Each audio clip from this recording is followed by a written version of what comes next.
How did you do financially in 2022? Is your retirement still on track? Did it get crushed? Did you do well? Did you stop adding to your retirement? Did you add more? What did other people do? How did 2022 impact 401k balances across the country? That's what we're going to talk about today. We'll do some research that just came out, and it's not good. If you think about 2022, by any stretch of the imagination, financially, it was not a good year, especially for the stock market. It was probably one of the worst in history. And in recent history, it was only surpassed perhaps even by 2008. The bond market, wow, that may very well be the worst bond market we've seen ever. And certainly in modern and recent history.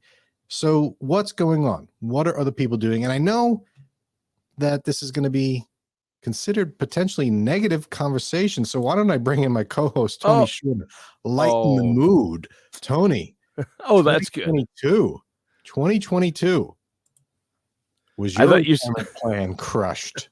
Were your dreams for retirement crushed in 2022? No, because of my time horizon, I didn't worry about it. And that's a wrap.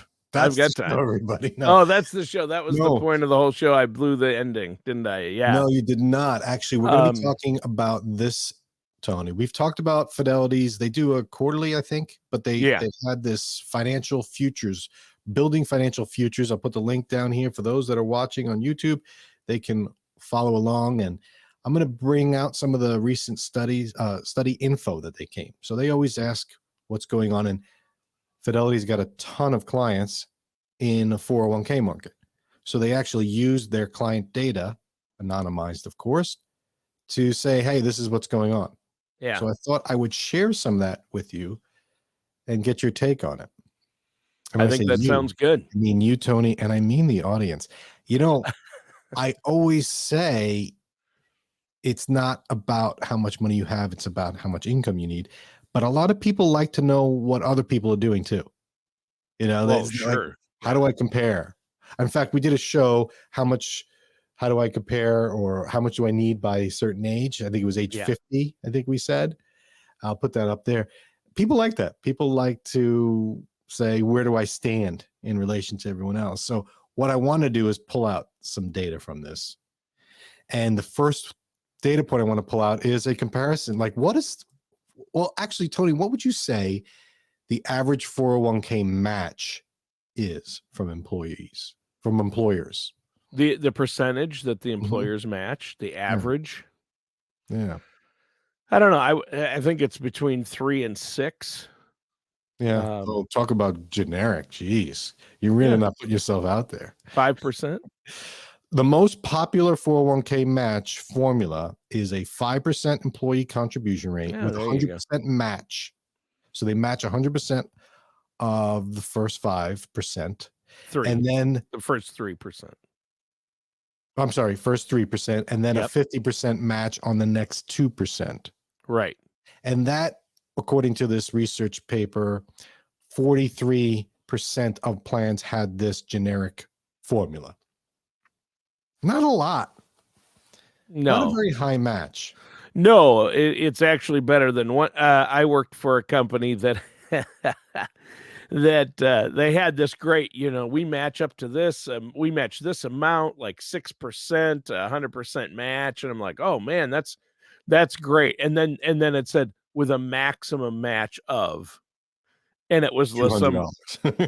it was like $1,000 or something. It's like, okay, so they're capping their match. So it doesn't matter. They could say we're matching 20% with a cap of $500. It's like, so you have to watch out. Companies can do whatever they want, right? Yeah, they don't have to even offer a 401k. It's not. So, but now companies are getting competitive because they are trying to attract the best employees. So I think that's to the employees' benefit. But you can that's a big part of the benefit package. I just want to jump in here and say, man, if you're looking for a new job or if you're going to get a new job, look closely at the details of the benefit package because that could make or break it. Yeah, it certainly can. And I wanted to put it up there because people kind of want to know, well, where do I stand? How good is my employer? Here's the average. So we're looking at a measly 3%. and then an additional Yeah. additional 1 on the next 2%. Really, if you think about it, half on the next 2. So you're looking at a 4% match.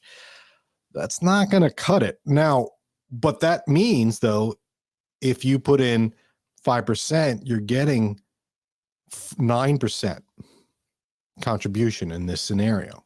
Right. Because you're putting, right? And so that I'm just put that out there to keep in mind, because 2022, we had quite a downturn in the markets, bond and stock. Yeah. What really happened though? So here's another stat. Only 8.9% of people changed their 401k allocation in 2022. Of the people that had a 401k at Fidelity, only 9% actually made an adjustment. Yeah. Because people never make adjustments to their 401k. It's like set it and forget it. Yeah, and most buy the target date fund. So that's designed not to be changed. And we've done shows on the target date funds. Are they any good? Does that make sense? What I don't like to see is people buy like 4 different target date funds to try and just buy one. They're but trying to hedge their bets, but it doesn't work that. It doesn't work that way. Right. No. But they're expensive, but they're designed to reallocate as you get closer to retirement, right, to reduce the risk, but they're not foolproof. I'll tell you that. But I was surprised by this. I know you said that no one changes it, but I always thought there would be a decent chunk of people tweaking their 401k allocations. But maybe this is a good thing. And I think overall, people didn't do anything in 2022, which turned out to be a good thing in the long run. Because if you make panic moves, you usually are wrong. Yeah, you usually lose. Yeah. What do you think about the contribution rate? Do you think that went up or down in 2022? The market's tanking. Do people contribute more or less? I think most people, I think, again, most people probably stay the same, but I would say it would trend less. People would put in less. 33.9% increased the contribution, which was an increase. So actually, that's a trending upward. People increasing. That's actually good. I didn't think it would be like that, but when it's down, that's when you want to buy. So that's probably good, right? Right. For those 33% that did it. And I know the Secure Act part of it is not forcing. I think maybe mandating or auto enrollment into 401k. And then I've seen lately a lot of auto increase by default. So after a year, your contribution rate increases by 1% up to like 8 or something like that. Yeah. My 401k, my wife and I's 401ks do that. Yeah. They increase every year. So I don't know if this was people actively saying, oh, the market's down, I'm going to buy more. I think quite the opposite. I think people just are complacent about it. So yeah, I think most companies now have that set up where you can set it up to increase, and that's probably the 33% that have that set to do that. Right. Yeah. And of those that actually increased, the average increase was 2.6% of their but we're not talking big bucks. You're like, oh wow, they got a 2.6% return. No, the amount they put in increased by 2.6, which is not a lot because people aren't putting too much in this. No. So, what's interesting to note is you mentioned being competitive. Companies are becoming more competitive. And one of the ways of doing that is to add a 401k Roth option. Yeah. Really important to find out if your company offers that. Because you might be saying, oh, I do the 401k, I go up to the match and that's it, because I'll rather save on my own or pay down debts or whatever your strategy is. But most people get that, hey, if the company's going to match, that's free money, right? And every financial advisor that I've interacted with have always said, at least put in what the company's matching, because you can't beat that return. That's 100% return instantaneously. Yeah, free money. Right. Unless you leave.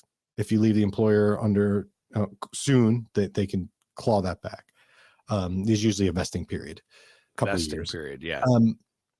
But people say, I want to put in the match and then I'm going to do on my own. And where are they going with that?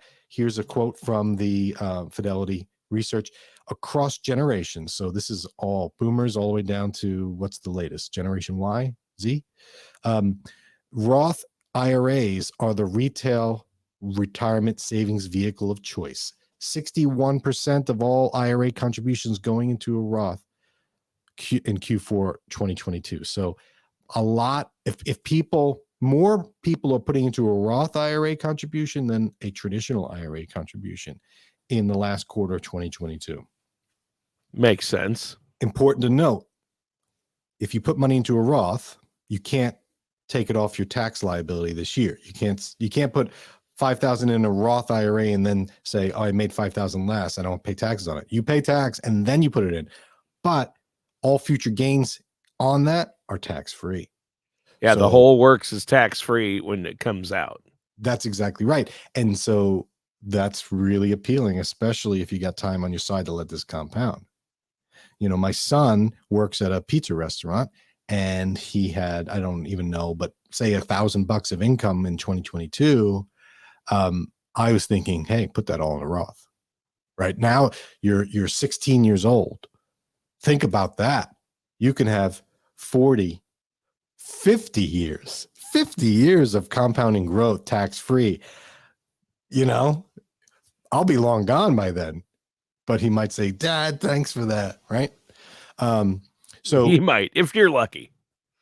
But let's get back to the big question. What happened in 2022? Tony, you know it. Stock market was terrible. Yeah. You really couldn't hide from it.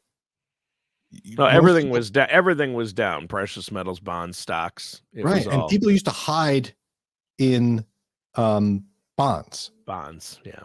In 2008, that worked, kind of. Stock market's down, close to 50%, which was terrible. Bonds, I think, were down like 4% in 2008. So you don't want to lose 4%, but when you lose 4% and everyone else is losing 35, 40%, you're like, yeah, I'll take that. 2020, stock market's down 18, 20%. Bonds down double digits, 10, 11%. That's not the way it's historically worked. So people really got hurt. Yeah. Okay, so here's what happened. According to what Fidelity has in their study, total assets dropped 15.4% between the last quarter of 2021 and the last quarter of 2022. Total assets. Now think this through. Contributions went up. Total assets went down. Mm-hmm. And we've had, quote unquote, low unemployment. So more people working, more people putting in, assets went down 15.4%. Here's what the average IRA balance in 2021 was $135,600.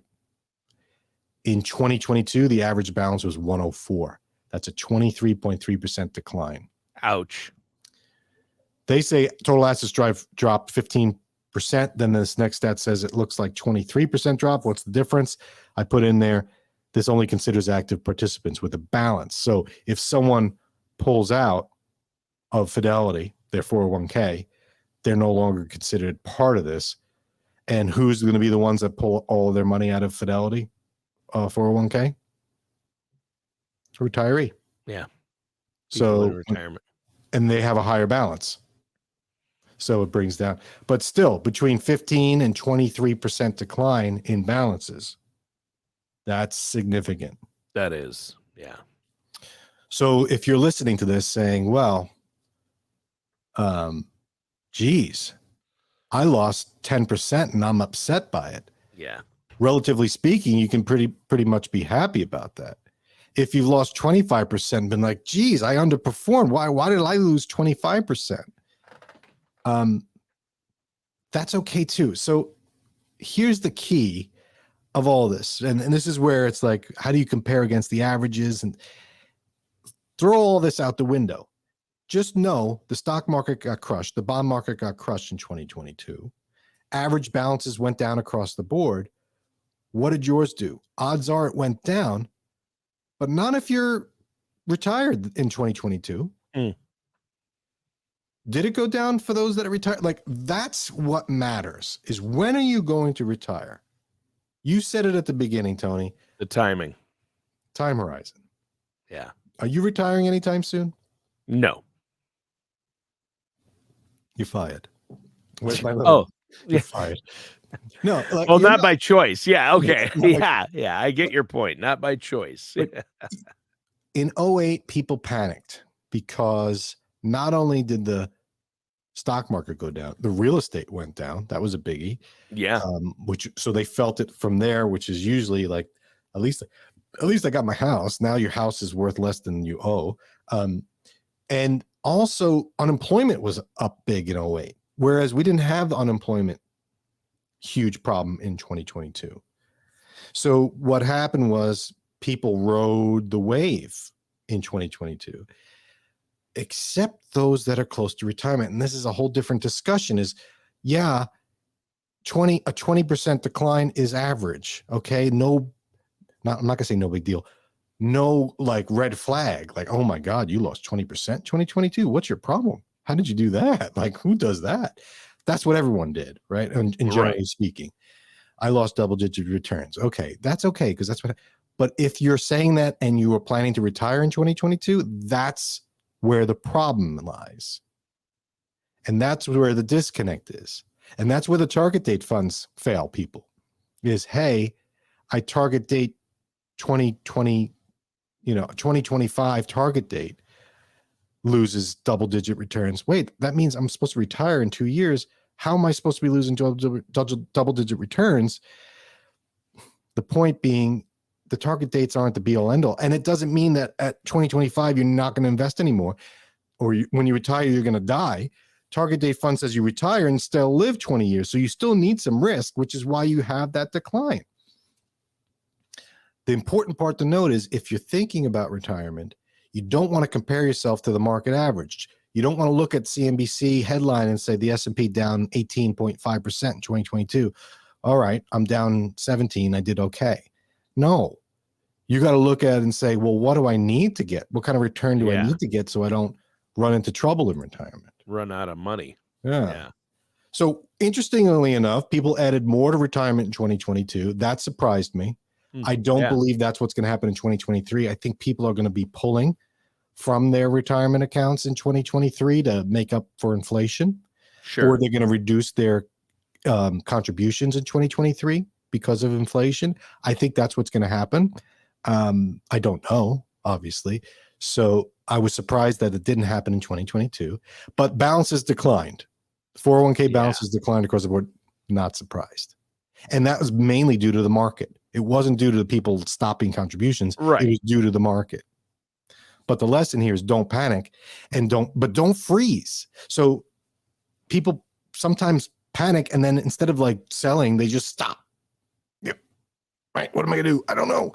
I'm just gonna do nothing, which usually works out. Not if you're retiring soon, though. No. You have to be proactive in your planning. Most people, they retire and then they say, all right, I got to find a financial advisor to help me through this. I'm retiring in 6 months. I gave my notice. Can you help me? You get those people coming to you all the time. Yeah. And I'll deal with it and we'll work through it. But it's so much easier if it's like, you know what? I'm going to retire in 5 years or in 3 years. I'm thinking about slowing down. That's the time you plan it so that, you don't have to sit there like this. I hope we don't have another 2008 when the year I retire. That's not strategic at all. If you plan ahead, you can avoid worrying about that. Mm-hmm. I mean, it's still not great to have a down year the year you happen to retire or the year before you happen to retire, no matter what. But if you have a solid plan in place and you don't have all your eggs in that basket, because any financial advisor worth his salt isn't going to tell you to put 100% at risk, right? Yeah. Yeah, exactly. And I'll put a show up here. Watch the show on sequence risk.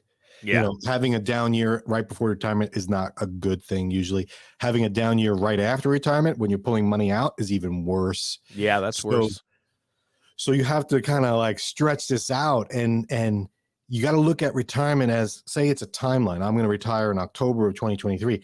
You need to make sure that October 2023 through October 2024, the money that you're going to be spending to live isn't right now invested in this market or hasn't been in the market. If it is, you got to make some changes, because who knows if the market's going to crash again this year. We can have 2 years of terrible in a row. There's nothing saying we can't. So you can't just be like, oh, at least I got that past me on. At least I didn't retire this year, but next year I'm going to. Well, don't fall victim to that. So big thing. So bottom line, Tony, yeah, everyone got hurt. And I say everyone in a loose manner. Most people got hurt. That's what the markets did. But it should be a different conversation for retirees. So was your retirement crushed in 2022? That doesn't mean did you retire in 2022 and get crushed? It's your retirement plans in the future. Were they impacted by 2022? Odds are they were. So time to revisit and come up with a new plan. Yeah. All right. That's all I got, Tony. And what do you think? Well, I think it's interesting to see how we compare and look at that Fidelity research and say, okay, here's what happened out there in 2022. How did my situation compare? And then what do I do to avoid? Do I just sit here and panic? Do I have to not retire? Well, the answer is if you work with a trusted financial services professional like yourself, a financial advisor who's a fiduciary and going to look out for your best interests, then you're going to have an overall plan. And I think you covered that very well. Yeah. And not panicking is good, but not doing anything is also not the answer. Right. Drastic moves aren't usually the answer. It's let's plan it out, and maybe you're okay. Yeah, right? You can make little adjustments here and there when you factor in all the the results of that. Okay, if we do this here, and you're looking at the big picture, which I think people who are too close to it because it's their own money and their own situation can't have that ability to look at the big picture to make those tweaks and see how it's going to have what the ripple effect is going to be. Right. Yeah, exactly. You get into it. It's like, oh, I lost 20% last year. I'm not retiring until I get back up to where I was. Right. That's a common thing. Oh, yeah. I want to be at 500,000 and that's where my total net worth needs to be. Now I'm at 450. I'm not retiring until I'm back up to 5. And then the next thing you know, you're down to 430. And it's like, wait a sec. Mm-hmm. And I'm adding, right? Oh, this is right. So then you get up angry. So it's best to sit and think about it. But I like to compare, but at the same time, everyone's different. Yeah. And before we go, I think this show, especially, there was a lot of good, I don't want to use their meat or content in there for our listeners. The problem, though, is, Dan, they were probably too distracted to catch any of it by your amazing haircut. I mean, the haircut you got a new haircut. It looks good. Now you're teasing the podcast listeners on Spotify or Apple iTunes. You're just like, Yeah, that's true. The video for the viewers, I think Dan's haircut is so good. It was probably distracting. Tony, I get a lot of contact from people watching this, asking questions. If you want, you can contact us and we'll talk about your question online. Can I get that report, or can I give me more info on that? And I do get a lot of comments. I like that guy, Tony. He's pretty good. I like you. I like that guy, Tony. So don't give me that. I'm going to end it there. And I'm going to just, give everyone a quick look at my this hair that everyone talks about and bring in my kids. Have a good week, everyone. Tony, have a great day. All matters discussed in today's show are for informational purposes only. This show is not investment advice. Dan Whittle nor Dolphin Financial Group are affiliated or endorsed by any government agency. Investment advisory services are offered through Dolphin Wealth Management, Inc., a registered investment advisor in the state of Florida. Insurance products and services are offered through Dolphin Insurance, Inc. Dolphin Wealth Management, Inc. and Dolphin Insurance, Inc. are affiliated companies doing businesses as Dolphin Financial Group. You should talk to someone at Dolphin Financial Group before implementing any of these strategies or ideas.